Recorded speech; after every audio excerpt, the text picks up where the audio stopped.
The drama surrounding Shawn Porter and Yordenis Ugas wasn't built on trash talk or theatrics. It was something far more intense. A quiet, simmering tension between two fighters who understood exactly what was at stake. On one side stood Porter, the relentless champion, a storm of pressure and aggression who had built his reputation on breaking opponents down from the inside. On the other stood Ugas, the composed technician from Cuba, a fighter shaped by discipline, patience, and precision. This wasn't just a fight, it was a clash of philosophies.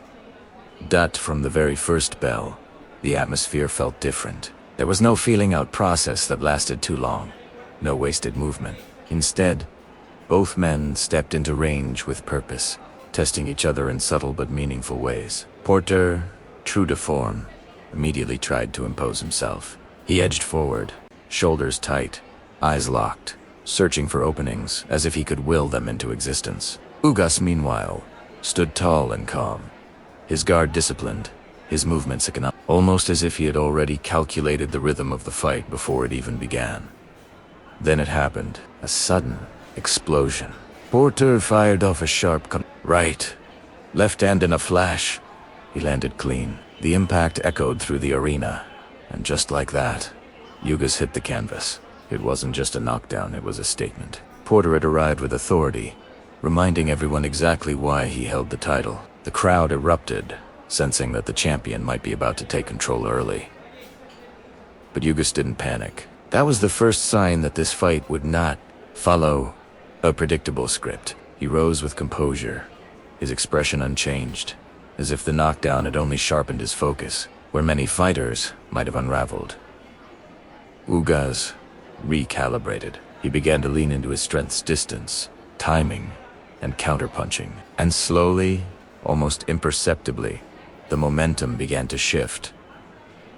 As the rounds unfolded, the contrast in styles became more pronounced. Porter pressed forward relentlessly, trying to drag the fight into close quarters where he thrived. He dipped, weaved, and lunged inside, looking to unleash bursts of offense. But Ugas met him with sharp counters, precise right hands, well-timed hooks, and most notably, punishing shots to the body. Each time Porter tried to close the gap, he was met with resistance that wasn't loud or flashy, but effective. There was a moment early on when Ugas landed a clean left hook to the body, followed by a subtle adjustment in angle. It wasn't the kind of punch that draws a roar from the crowd, but it mattered. Porter felt Italiano. You could see it in the way he reset, and the slight hesitation before re-engaging. Ugas wasn't just surviving, he was investing, building something. Round by round, Porter continued to push. That was his identity. Even when faced with adversity, he refused to back down. He tried to disrupt Ugas's rhythm, darting in and out, throwing combinations, forcing exchanges. And at times, it worked. There were flashes where Porter's aggression broke through, where he landed clean and reminded everyone of his explosiveness. But those moments were increasingly met with calculated responses from Ugas. What made this fight so compelling was the subtle battle beneath the surface. It wasn't just about punches. Landed it was about control. Ugas began to dictate the tempo, using his jab not just as a weapon, but as a measuring tool. He created space when he needed it, stepped in when the opportunity presented itself, and never allowed Porter to feel fully comfortable. By the middle rounds, the conversation at ringside had shifted. What initially looked like Porter's fight was now something much closer, something far more complicated. Judges, commentators, and fans alike began to wrestle with the same question. What matters more, the aggression of the champion or the precision of the challenger? Ugas made his case with every passing minute. His counters became sharper, his confidence more visible. At one point, he even began to talk to Porter mid-fight, a sign not of disrespect, but of belief. He was no longer just reacting. He was asserting himself. There was a moment where he slipped a punch, fired back with a clean right hand, and then added a touch of flair, a subtle shoulder feint, a hint of showmanship. It was a dangerous game, but it reflected how comfortable he had become. Porter, however, was not a champion by accident. He adjusted, as all great fighters do. Late in the fight, he began to find moments of success again, using feints to close the distance more effectively. When he got inside, he let his hands go, throwing combinations that forced Ugas to respond. There were exchanges where both men landed, moments that blurred the line between control and chaos. As the final rounds approached, the tension became almost unbearable. Every punch carried weight, not just physically, but in the eyes of the judges. Ugas continued to land clean, technical shots, often beating Porter to the punch. But Porter's work rate, his determination to press forward, created the kind of visual impact that can sway close rounds. One of the most dramatic sequences came late, when Porter landed a well-timed shot that appeared to catch Ugas off balance. For a split second, it looked like the tide might turn decisively. But once again, Ugas steadied himself, refusing to give in. He responded, not with panic, but with composure, finishing the exchange on his own terms.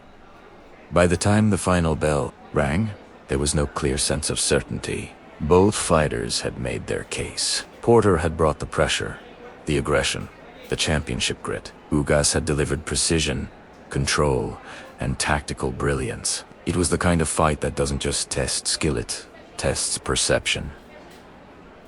Then came the scorecards. The arena fell into that familiar, tense silence as the judges' decisions were read. One score leaned heavily toward Ugas, reflecting the belief that his technical work had dominated. Another score was closer, but still in favor of the challenger. And then, the final card. It went to Porter, and still echoed through the arena, confirming that Shawn Porter had retained his title. The reaction was immediate and divided. Some saw it as validation of Porter's relentless style, his ability to dictate the fight through sheer will.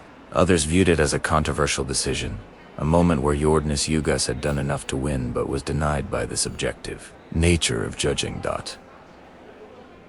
And that's what made this fight unforgettable. It wasn't just about who won or lost, it was about interpretation.